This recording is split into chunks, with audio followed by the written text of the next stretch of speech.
अगर अगर हमारे पास उस समय के भारतीय इतिहास को बताने वाले सभी स्थानीय स्रोत ना हों, तो क्या कोई विदेशी यात्री हमारे अतीत की अधूरी तस्वीर को पूरा कर सकता है? हम्म ये तो एक बहुत ही दिलचस्प सवाल है। बिल्कुल। मतलब ये सोचने का पूरा नजरिया ही बदल देता है। बिल्कुल, और आज के इस गहन विश्लेषण में जो हम विजन मंत्रा एकेडमी पर कर रहे हैं, हमारा मिशन इसी सवाल की गहराई में जाना है। हम डिकोड करेंगे कि भारत के इतिहास की पुनर्रचना में चीनी और अरबी यात्रियों के वृत्तांतों का असल महत्व क्या है। जी। और जो छात्र यूपीएससी जीएस पेपर 1 की तैयारी कर रहे हैं, उनके लिए ये बहुत महत्वपूर्ण है, क्योंकि जब प्रश्न में आकलन कीजिए या असेसमेंट लिखा होता है, तो उसका सीधा सा मतलब है कि आपको सिर्फ यात्रियों की एक लंबी सूची नहीं थमानी है। हाँ, मतलब सिर्फ नाम और किताबों के नाम रटना काफी नहीं है ना। एकदम सही। असेसमेंट का अर्थ है एक बहुत ही संतुलित दृष्टिकोण अपनाना। आपको महत्व बताना है, सटीक उदाहरण देने हैं और सबसे जरूरी उनकी सीमाएं या लिमिटेशंस बताकर एक बैलेंस जजमेंट देना है। तो विषय की शुरुआत करते हैं। सबसे पहले तो ये समझना जरूरी है कि ये फॉरेन अकाउंट्स या विदेशी वृत्तांत इतने अहम क्यों हैं। क्योंकि जो स्थानीय दरबारी इतिहासकार थे, उनके लेखन में तो अपने राजा के प्रति एक झुकाव हो सकता था। बिल्कुल। आप इसे ऐसे समझ सकते हैं कि जो घर के अंदर रह रहा है, उसे शायद घर की कमियां ना दिखें। दरबारी कवियों का काम तो अपने आश्रयदाता की प्रशंसा करना होता था। सही कहा। तो इन विदेशी यात्रियों ने एक बाहरी दृष्टिकोण दिया, एक ऐसा नजरिया जो दरबार की उस चाटुकारिता से काफी हद तक मुक्त था। इससे इतिहास के जो खाली पन्ने थे, उन्हें भरने में बहुत मदद मिली। तो चलिए इतिहास के इन्हीं पन्नों को पलटते हैं। सबसे पहले हम चीनी यात्रियों की तरफ चलते हैं। यहाँ एक बात जो मुझे हमेशा रोचक लगती है, वो ये है कि इन चीनी यात्रियों का मुख्य उद्देश्य कोई राजनीतिक कूटनीति नहीं था। हाँ, बिल्कुल नहीं। वे तो विशुद्ध रूप से आध्यात्मिक शांति और बौद्ध तीर्थ स्थलों के दर्शन के लिए यहाँ आए थे। प्रामाणिक बौद्ध ग्रंथों की खोज उनका असल मकसद था। और इस कड़ी में सबसे पहला नाम फायान का आता है, राइट? जो चंद्रगुप्त द्वितीय के समय में भारत आए थे। जी, फाहियान। उन्होंने उस समय के मध्य देश की शांति और समृद्धि का बहुत ही सुंदर वर्णन किया है। लेकिन एक बात बताइए, मैंने कहीं पढ़ा था कि फायान ने ये भी लिखा है कि उस समय के लोग लहसुन और प्याज नहीं खाते थे। मतलब ये तो सिर्फ खान पान की बात हुई ना। इससे हमें सामाजिक इतिहास की क्या जानकारी मिलती है? ये सिर्फ खान पान तक सीमित नहीं है। फाहियान ने असल में समाज के उस हाशिए पर रहने वाले वर्ग का बहुत ही मार्मिक चित्रण किया है, जिसे स्थानीय इतिहासकारों ने शायद सामान्य मान लिया था। मेरा मतलब है चांडालों की स्थिति। अच्छा, अस्पृश्यता के संदर्भ में। बिल्कुल। उन्होंने विस्तार से बताया कि कैसे इन लोगों को मुख्य शहर के बाहर रहना पड़ता था, और जब वे बाजार में आते थे तो उन्हें लकड़ी का एक टुकड़ा बजाकर आना होता था ताकि उच्च जाति के लोग रास्ते से हट जाएं। बाप रे। हाँ, ताकि लोग उनकी आवाज सुनकर दूर हट सकें। ये गुप्त काल के सामाजिक विभाजन को समझने का एक बहुत ही पुख्ता प्रमाण है। एक बाहरी व्यक्ति के लिए ये बहुत ही असामान्य बात थी, इसलिए फायान ने इसे नोट किया। ये सचमुच झकझोर देने वाला विवरण है। खैर, फायान के बाद 7वीं सदी में हुएनसांग भारत आए थे, हर्षवर्धन के काल में। उनकी पुस्तक सीयू की तो बहुत ही प्रसिद्ध है। हाँ, सीयू की ऐतिहासिक दृष्टिकोण से खजाना है। हुएनसांग ने सिर्फ धर्म की बात नहीं की, उन्होंने हर्ष के प्रशासन, कन्नौज की भव्य धर्म सभा और प्रयाग के महामोक्ष परिषद का एकदम आंखों देखा हाल लिखा है। और शायद नालंदा विश्वविद्यालय के बारे में भी उनका वर्णन बहुत विस्तृत है। एकदम सही। उन्होंने नालंदा की पूरी कार्य प्रणाली समझाई, जैसे वहां के द्वारपाल इतने विद्वान होते थे कि अरे द्वारपाल मतलब गेटकीपर्स। हाँ, गेटकीपर्स। वे इतने विद्वान होते थे कि प्रवेश पाने के इच्छुक छात्रों को पहले गेट पर ही कठिन दार्शनिक सवालों के जवाब देने पड़ते थे। अगर जवाब नहीं दे पाए तो वहीं से वापस लौटना पड़ता था। क्या बात है, ये तो आज के किसी भी मुश्किल एंट्रेंस एग्जाम जैसा लग रहा है। बिल्कुल। इससे पता चलता है कि उस समय वाद विवाद की संस्कृति कितनी गहरी थी। और इसके बाद 7वीं सदी के अंत में इत्सिंग आए। उनका नजरिया थोड़ा अलग था। अच्छा, इत्सिंग का फोकस किस चीज पर था?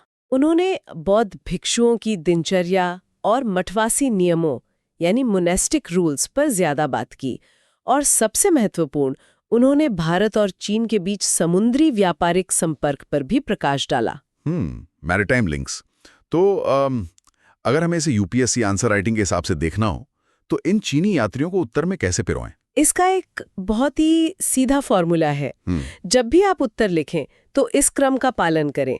पहले ट्रैवलर का नाम, फिर उसका पीरियड, फिर उसका अकाउंट और अंत में उसकी हिस्टोरिकल वैल्यू। मतलब यात्री, फिर काल, फिर वृतांत और ऐतिहासिक महत्व। बिल्कुल, जैसे हुएनसांग आए हर्ष के काल में, उनका वृत्तांत है नालंदा का वर्णन और उसका ऐतिहासिक महत्व है प्राचीन शिक्षा प्रणाली की समझ। ये बहुत ही शानदार फॉर्मूला है। तो चीनी यात्रियों का ध्यान तो मुख्य रूप से धर्म और समाज पर था।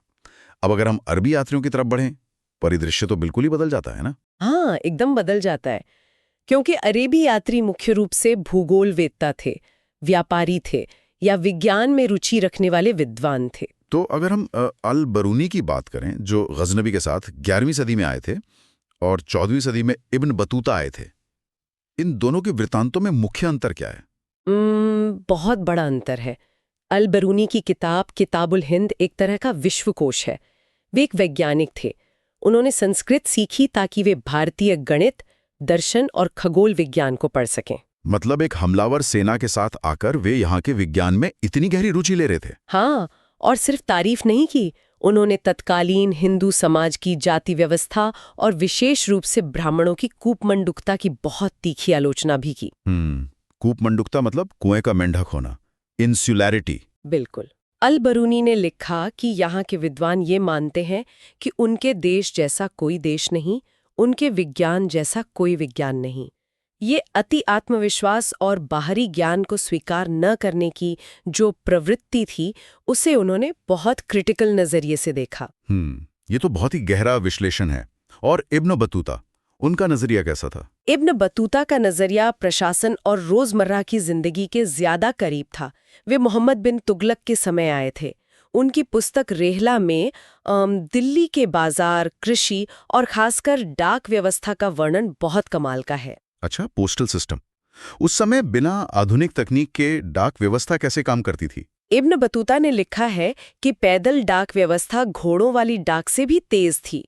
हर एक मील के तिहाई हिस्से पर चौकियां बनी थीं। संदेशवाहक हाथ में घुंघरू वाली छड़ी लेकर दौड़ता था। अरे, एक रिले रेस की तरह। बिल्कुल, रिले रेस की तरह। अगली चौकी का आदमी घुंघरू की आवाज सुनकर पहले से दौड़ने के लिए तैयार रहता था। इसी के जरिए सुल्तान के लिए दूर से ताजे फल तक दिल्ली पहुंचाए जाते थे। बाप रे, ये तो सच में हैरान करने वाला है। मतलब इब्न बतूता ने अर्थव्यवस्था और प्रशासन की एकदम चलती फिरती तस्वीर दे दी। जी, और इसके अलावा 9वीं-10वीं सदी में सुलेमान और अल मसूदी जैसे यात्री भी आए। उन्होंने पाल, प्रतिहार और राष्ट्रकूटों के बारे में लिखा। उन्होंने तो राष्ट्रकूटों के राजा को बलहारा कहकर भी संबोधित किया था। तो चीनी यात्रियों ने धर्म बताया और अरबी यात्रियों ने विज्ञान, प्रशासन और राजनीति।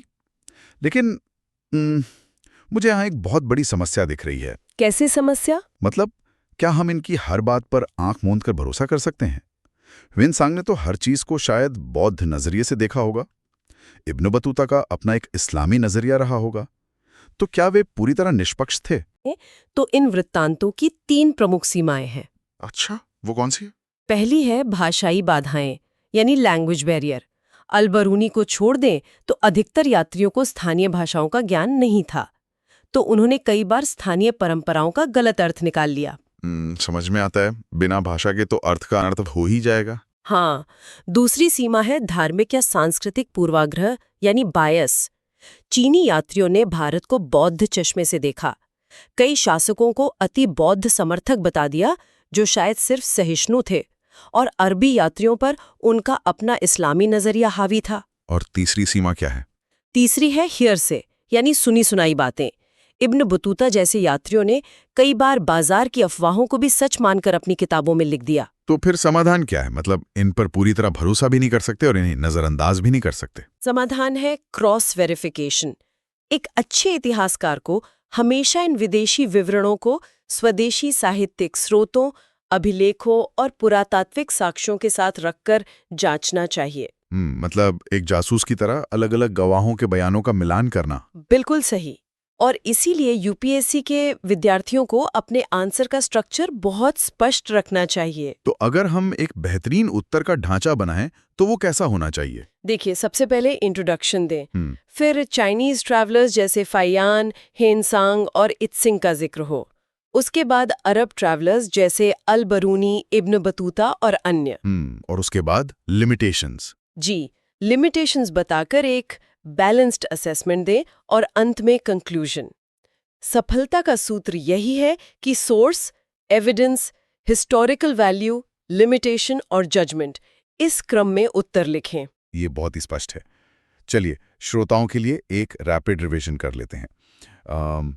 चीनी यात्रियों में फाहियान ने समाज और अस्पृश्यता बताई, हुएनसांग ने हर्ष का काल और नालंदा की कार्यप्रणाली बताई, इत्सिंग ने मठवासी जीवन और समुद्री व्यापारिक संपर्क बताए, एकदम सही। और अरबी यात्रियों में अल बरूनी ने विज्ञान और समाज की पड़ताल की, साथ ही कूपमंडूकता की आलोचना की। इब्न बतूता ने डाक व्यवस्था और प्रशासन का सजीव चित्रण किया, और सुलेमान तथा अल मसूदी ने व्यापार और राजनीतिक शक्तियों को रेखांकित किया। और लिमिटेशंस में हमने देखा लैंग्वेज बैरियर, पूर्वाग्रह और सुनी सुनाई बातें। तो फाइनल फॉर्मूला यही बनता है कि विदेशी वृत्तांत प्लस भारतीय स्रोत प्लस पुरातत्व इज इक्वल टू इतिहास का बेहतर पुनर्निर्माण। बहुत खूब। अगर इस चर्चा का निष्कर्ष निकालें तो हम कह सकते हैं कि विदेशी यात्रियों के वृत्तांत भारतीय इतिहास की पूरी तस्वीर तो नहीं देते, लेकिन वे उस तस्वीर के कई महत्वपूर्ण जो मिसिंग पीसेस हैं उन्हें अवश्य पूरा करते हैं। बिल्कुल, मिसिंग पीसेस को पूरा करते हैं।